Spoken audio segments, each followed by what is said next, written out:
आप चर्चा कर रहे हैं, आपके दर्शक अगर देख प्रेशर रहे हैं। किनका रिलीज है रहा है? ये सरकार का प्रेशर कह रहे हैं आप क्या, या दूसरे के ऊपर प्रेशर बनाया जा रहा है? सरकार के ऊपर जो दबाव है महंगाई का, बेरोजगारी का, मणिपुर का, उसको कह रहे हैं कि रिलीज कर रहा है। इससे बिल्कुल रिलीज कर रहा है। अगर आप चर्चा कर रहे हैं तो रिलीज हो रहा है।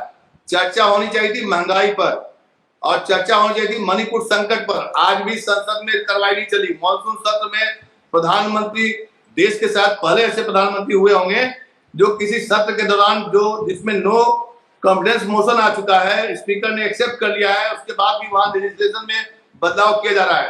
ये कभी ऐसा नहीं हुआ है। संवैधानिक मतलब संस्थाओं का ऐसा दुरुपयोग मैंने नहीं देखा कभी। मैं पॉलिटिकल साइंस का विद्यार्थी रहा हूं, और थोड़ा बहुत जो पत्रकारिता की है उसको जो समझ है मैंने नहीं देखा है।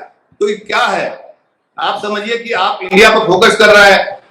क्यों फोकस कर रहे हैं? अगर आपको डर है, आप उसी पार्टी से चल रहे हैं जिस पार्टी को आप 40-45 सीटों पर लाकर लटका दिए थे। लेकिन दिन रात अगर आपके दिमाग में, दिलो दिमाग पर अगर छाया हुआ है राहुल गांधी या कांग्रेस, तो आप समझ सकते हैं कि प्रेशर कितना है। अब इस प्रेशर को जो नेशनल मीडिया है वही दिखा रहा है। ये बताइए कि आपके प्रेशर के लिए मैं एक और तारांकित सवाल पूछ रहा हूं। आपने अभी राहुल गांधी की चर्चा की कि राहुल गांधी पहले उस रूट को उन्होंने चुना जहां पे उनका जो सेकंड पोजीशन पे थी कांग्रेस, या मार्जिन जो जीत हार का था वो कम था। अभी चर्चा हो रही है कि जो दूसरी यात्रा शुरू होने वाली है कांग्रेस की, राहुल गांधी की, वो यात्रा छत्तीसगढ़, राजस्थान, मध्य प्रदेश तीनों को कवर करेगा। वहां तीनों स्टेट में चुनाव है। आपको लगता है कि इस यात्रा से क्वांटम जंप कांग्रेस को मिलने वाला है?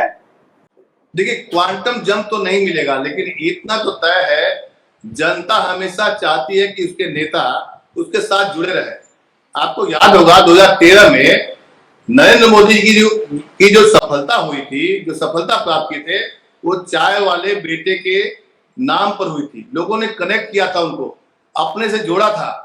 चाय वाले का बेटा, अब चाय वाला का बेटा जो है, अब चाय वाला का बेटा बन गया प्रधानमंत्री। ऐसा प्रधानमंत्री जो सुनता नहीं है किसी की, ना प्रेस कॉन्फ्रेंस करता है, सिर्फ अपनी मन की बात करता है। जनता चाहती है ऐसा नेता जो उनके साथ रहे। राहुल गांधी इस दिशा में काम कर रहे हैं। जाहिर सी बात है, फायदा या नुकसान उन्हीं को मिलेगा, लेकिन जो नहीं आएंगे जनता के बीच में या जनता की बात नहीं सुनेंगे, ये सच्चाई है। लोकतंत्र में इससे बड़ा सच्चाई नहीं है। अब कई बार क्या होता है कि सर्वे से एक प्रेशर बनता है, जो भी सत्ताधारी पार्टी होती है उसके पक्ष में बनाया जाता है। कोई नई बात नहीं है, कांग्रेस के जमाने में भी होता था। आशुतोष पाठक जी, कोई नई बात नहीं है। जब से गठबंधन की राजनीति शुरू हुई है, ये सर्वे और ये तमाम चीजों का बोलबाला बढ़ गया है। बड़ा सवाल ये है कि लगातार कांग्रेस और विपक्ष, अभी महाराष्ट्र में कोई उपचुनाव हुआ था, मुझे वो विधानसभा का नाम याद नहीं आ रहा है। अब बताइए, 27 साल या 32 साल में उस पर बीजेपी का कब्जा था, उसको हरा दिया। कस्बा जी, ये क्या संकेत है? पब्लिक क्यों हरा रही है?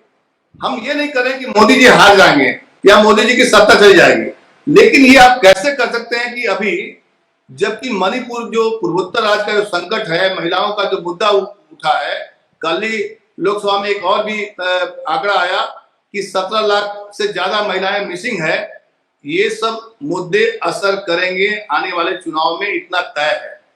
इनसे बड़ी बात यह है कि अब मोदी जी का वो जादू नहीं रहा। अब नेशनल मीडिया नहीं चला पा रही है, क्योंकि उसको चला रही है कि मोदी जी का जादू चल रहा है। लेकिन पिछले 4-5 साल का जितने भी उपचुनाव हो रहे हैं, या राज्यों के चुनाव हुए हैं, झारखंड में हुए चुनाव, हरियाणा में चुनाव हुए, 10 सीटें कम हो गई थी हरियाणा में, जो रिपीट हुई थी वहां उनको। राम मंदिर का जो उद्घाटन हो रहा है, भव्य राम मंदिर का उद्घाटन हो रहा है, प्रत्येक दिन मीडिया वाले वहां जाके रिपोर्ट कर रहे हैं। गैलरी का कल ही की शुरुआत हो गई 600 मीटर की। तो इसका कोई प्रभाव नहीं पड़ेगा चुनाव पे?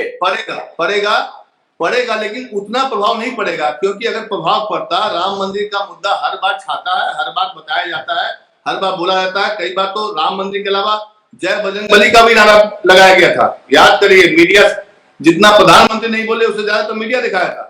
जय बजरंगबली कर रहा था। कई शोज, कम 150 से ज्यादा शो चले थे। एक मैंने रिपोर्ट पढ़ रही थी कि 150 से ज्यादा शो चला था जय बजरंगबली, जबकि था वो बजरंग दल के बारे में। देखिए, राम मंदिर एक ऐसा मुद्दा है जो इनका एजेंडा का कहिए आत्मा है बीजेपी की। इसी के बलबूते पार्टी आज इतने ऊपर पहुंची है। जाहिर सी बात है, राम मंदिर का उद्घाटन होगा तो उससे वोटों का कुछ न कुछ ध्रुवीकरण होगा, लेकिन लोग महंगाई से, बेरोजगारी से, और हाल में जो अभी मणिपुर का संकट आया है उसमें जो सरकार की जो संवेदनहीनता दिखाई पड़ी है उसका भी असर पड़ेगा। और ये तमाम सर्वे कोई काम नहीं करेगा। सत्ता किसको जाएगी मुझे नहीं पता, मैं इस पर कभी टिप्पणी नहीं करता हूं। कौन सरकार बना रही है, कौन पॉलिटिकल पार्टी अच्छी है, लेकिन जो पॉलिटिकल पार्टी अच्छा काम करेगी, जनता के साथ जुड़ेगी, उसी को सफलता मिलती रही है। पहले भी अगर आप एग्जाम्पल देखना चाहते हैं, लोग बीजेपी वाले आपको इतिहास की बहुत बात करते हैं, 70 साल नेहरू, तमाम इंदिरा गांधी की बात करते हैं। आपको याद करिए कि इमरजेंसी लगी थी, 18 महीने की इमरजेंसी के बाद लोगों ने इंदिरा गांधी को हरा दिया, लेकिन 2.5 साल के बाद जब चुनाव हुए उसी इंदिरा गांधी को ले आए। उसके पीछे अगर आप विश्लेषण देखेंगे, समझेंगे, तो वो इंदिरा गांधी का जनता के साथ में कनेक्शन होना, कनेक्ट करना, ये बड़ी बात है। यही लोकतंत्र है और कुछ नहीं है। बाकी जो मीडिया है ना, हाँ